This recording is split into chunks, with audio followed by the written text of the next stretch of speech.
how's it going? My name is Heather, and today I am doing my October wrap-up. So I got six books read. I know there's like 7 here. I actually only got 6 of these read, and I'm just gonna kind of go right into them. So the first book that I read in October was Stalking Jack the Ripper, and I actually really kind of enjoyed this one. In the front cover, on the dedication page, it says, "For Grandma, who always loved a good whodunit." So when I started reading this book, I of course kind of had that in mind throughout the whole thing, and it's very much a good whodunit. By, I think it was chapter 4, I kind of had my suspicions as to like who it was that was like Jack the Ripper, and then by chapter 11, I was 100% convinced I knew who it was. And by the end of the book, I was correct, so I was pretty proud of myself. But I really enjoyed it. Our main girl loves kind of dark and sinister things. She apprentices with her uncle, who's like a mortician, and it's not really something for girls to do. It's like really frowned upon because of the time in which the book is written, you know, back in the day, and there wasn't a lot of like ladies' rights. So I really love like her inner monologue on a lot of stuff. It's really kind of fun to get like inside her head. There is a love interest in this one. The guy that she kind of ends up having feelings for, like, she doesn't really like fully admit, you know, like, no, I totally love him. Like, she's like, no, I don't. He's ridiculous. I don't. Like, she's in denial, but it's really fun. I don't want to go too much into it because I don't really want to give a whole bunch of it away, but by the end of it, they do end up finding out who Jack the Ripper is and why he's doing what he's doing. But in the end, I really did end up enjoying it, and I would say probably 4 out of 5 stars. So the next book that I went to read in October was the sequel to Stalking Jack the Ripper, and that was Hunting Prince Dracula. And I actually only got, my bookmark's still in it, I got to page like 12. And it wasn't anything wrong with the book. Like, I had just read Stalking Jack the Ripper and I was like, oh, that was fun. I want to read another one. And then I started reading this one and I just wasn't into it. It just wasn't what I was wanting to read at that time. I felt like reading something else, and so I totally read something else. So the something else that I read was 3 Dark Crowns and 1 Dark Throne, and I really, really enjoyed these. Like, I started reading 3 Dark Crowns and I thought, well, gosh, after I'm done reading this one and I get to 1 Dark Throne, maybe I'll feel like I did with Hunting Prince Dracula and I won't want to read 1 Dark Throne. But no, that was not the case. That was totally not the case. I really enjoyed this book. It was a lot of fun to read.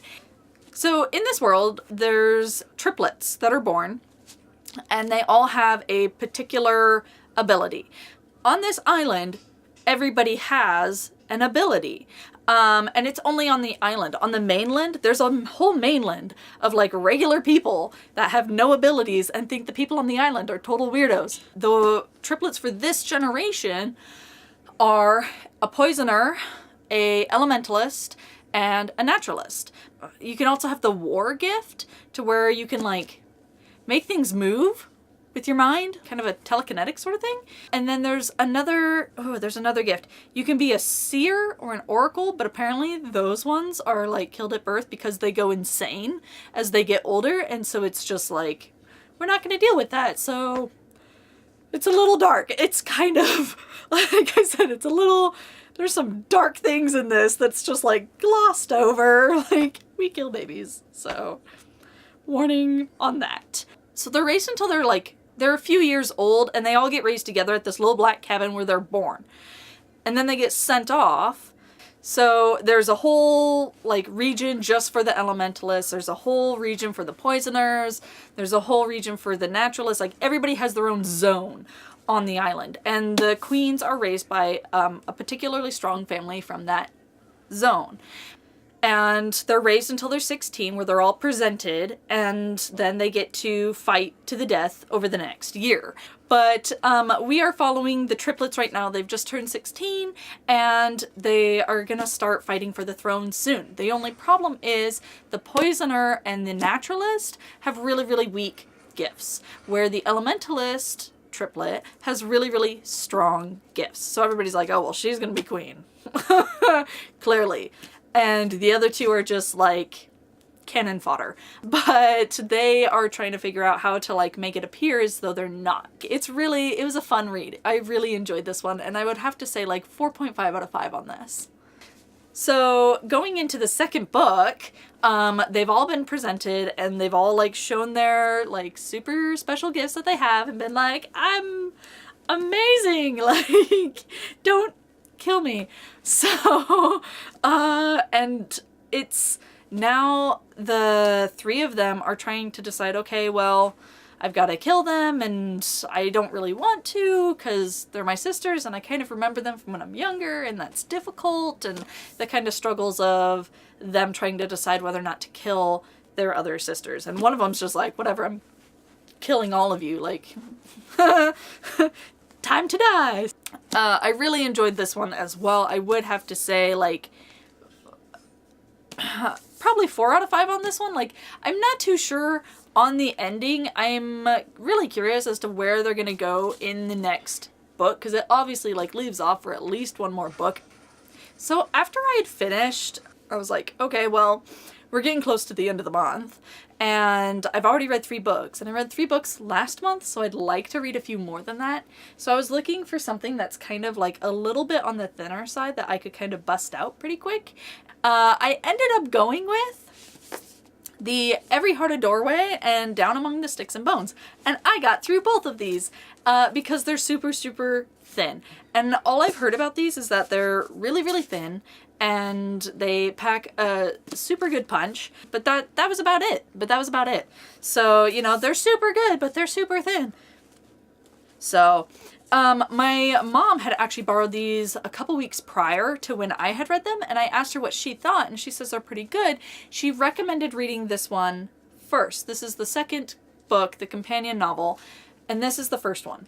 After having read them, I actually like reading this one first and this one second. So I don't know what she was talking about. So with this one, it's kind of, I like how in this world, in this book, it really does pack a whole lot into these tiny, tiny, tiny little pages. So basically there's the main world, which is like the world that we live in.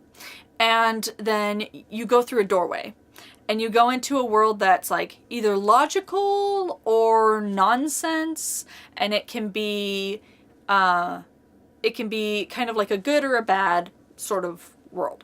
And there's all sorts of variations on it, and we're in the middle of that. And so there's a girl in this one who's just come back from her world, and she goes to this school, and there's schools all over the world for these types of kids. Like, it's not just the one singular school in the US, you know, there's several all over the place. And there's schools for kids who enjoyed the worlds that they went to and want to go back. And then there's schools for kids who didn't enjoy their worlds and they don't want to go back. So it's really, really interesting. There's a whole lot to it that is crammed in this tiny book. And I like the way that it's done, because it's not just like information thrown at your face like constantly, like you're bombarded with it. It's little like tidbits that you get throughout the whole book that kind of create that whole big picture. So it's done really well to where you're not like, oh my goodness, I'm so tired of hearing about this. But you just kind of pick up on it as you go. It's just a really quick, fun read. So definitely like 5 out of 5 on this. There was nothing about it that I was like, I'll knock off a few points. I really enjoyed it. After reading the first one, going into this one, I've heard that this was a companion novel. I heard that it was a prequel, you know, because it's not really a sequel. And it's kind of true, both of those things. Because in the first one, there's a lot of different characters in the first one. And a couple of those characters are these twins who went to this kind of like vampire Frankenstein kind of world. And this is that story. This is their story before they've come back to our main world. This is the main world. This is one of the other worlds. This is just, you know, what happened before they came to the school, which I really enjoyed reading. I always love getting that backstory because you get bits and pieces of it, but you always wonder like, well, okay, so what really happened? What was that really like?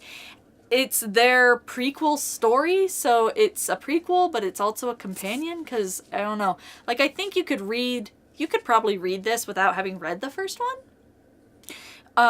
But having read the first one and then reading this one as to what happens, you're like, oh, so that's why, and she's okay, so then, right. It's like, it makes a lot of things make sense, and so it was really fun to read afterwards. There is a third book coming out to this series. I am really, really excited for it. It is, again, just like this one, it'll be following one of the characters from the main book, except it'll be her story. It'll be a completely separate story of hers. But it was fun. It was a really good read, and I would definitely say like 4.5 out of 5 for this one. I liked it a lot. I liked it as much as I liked the first one, but there were a couple things about it where I was like, oh my gosh, like, no. I really enjoyed this one, and I really highly recommend reading both of these. I cannot wait for the third one to come out. This is another one I'm super, super excited for. So, yeah. The last book that I got around to reading, there was a lot that I wanted to read. I had a way overly ambitious TBR for October. But with a little less than a week actually left, the book that I ended up going with for the last book of the month was The Graveyard Book by Neil Gaiman. So this is actually the graphic novel version, and this is a bind-up of the first and second volume, because normally the graphic novel is sold as a volume 1 and a volume 2. This is both of them in one. But this is what I ended up reading that last little bit. I figured it's a graphic novel. I'll probably just like breeze right through it. No worries. This one, I actually had to like sit down and really read through. There was a few moments in this one where I was like, I just don't want to read this. This is kind of boring. The art style really annoys me in certain areas. So the art really bothers me in certain areas, and different chapters are illustrated by different artists, and so that's kind of why. Like, they're all pretty similarly done. It's weird. It bugs me in areas. It really does, and I'm really particular on that kind of stuff, so the fact that it switches artists is just... it made for a really difficult time sitting and reading it. If it had just been one art style the whole way through, I don't think I would have struggled as much. After having read this, I'm really interested as to what the regular book is like. I didn't own the Graveyard Book. I didn't have it in hard copy. I ended up finding this at Value Village the other day. This is the Graveyard Book in hard copy, but this is not what I read. I kinda need to read it like this now, after having read it like this, because as a graphic novel, there's usually a few things that end up getting left out. And so parts of the book where there's nothing said, there's no dialogue, and it's just, you know, pictures of him doing stuff, like, it would probably be better in this. Not to say that this was bad. Like, at the end of it, I enjoyed it. And I was like, oh, it's a good ending. It's sad, it's a sad ending. But it was good. But I really do. I need to read it like this now, because there's some discrepancies, and I gotta figure out what they are. It's like the difference between having read a book and then going and watching the movie and knowing that there's, like, missing pieces. Like, that's not... So, yeah, it's just kind of where I'm at with this one. But it follows this boy, and it starts on the night that his family is murdered, and he ends up getting out of his crib and walking all the way down the road to a graveyard, which is utterly ridiculous. Like, right then and there, you know, like, this is a fantasy world. Okay? But, so he walks into this graveyard, and the murderer follows him, and he ends up getting kind of, like, mind tricked away by the main guy that you see here. Yeah. And the graveyard decides to take the boy in and raise the boy. And so being raised by the people in the graveyard, being raised by these ghosts and spirits and stuff, it allows him, as he grows older, to have kind of like these special abilities. He can go unnoticed if he wants to. He can pass through walls. He can hunt people's dreams. You know, he can do all these cool things because he lives in a graveyard, because he's raised by this graveyard. And And so it basically just kind of slowly and surely and stumbles along and follows his story as he eventually gets older and decides to figure out who is it that killed his family and where are they now, and kind of taking care of that problem. So there's a lot that he's kept in the dark with, and I kind of wish that they hadn't done that. Like, I kind of wish that he had been more like raised to go take on these guys, but he really just kind of stumbles into it. The ending's not bad. It's one of those like right off into the sunset sort of endings. So I would honestly say like 3 out of 5 for this one, because it wasn't bad, but the art style irritated me and I felt like there was a lot that I was missing out on. So that was pretty much it for all the books that I read in October. I only really read 6 of them. 6 of them. And one of them I started but didn't ever really get into, so there was a bunch of other stuff that I wanted to read for October that I just didn't get to. I was way overly ambitious, and honestly, November's probably going to be a little overly ambitious too, but it's fun that way, right? Like, why not have a goal of 10 or 20 books? It's okay. I can totally read 9 books in a month. I think I'll do it. I think I'll do it next month. I'll get to like 10 books. I won't. If you enjoyed this video and you would like to see more videos with me and my books, please be sure to click the like and the subscribe that are down below. If you guys read any of the books that I read this past month, shoot me a comment down below. I'd love to know what your guys' opinions on them were or take on them was, because I really thoroughly enjoyed most of the ones that I read and I haven't heard too many negative things about them. So I'd love to hear what you guys thought. You can also find me on Twitter and Instagram. I do post things occasionally. I'm a little bit better on there than I am on here, maybe, sort of, kind of. It equals out. It equals out. When I'm not posting a video, I'm usually posting something on one of those 2 platforms. So be sure to check me out. I will leave the links down below. Thank you guys so much for watching. As always, I really appreciate it, and I hope that you tune in next time. Bye!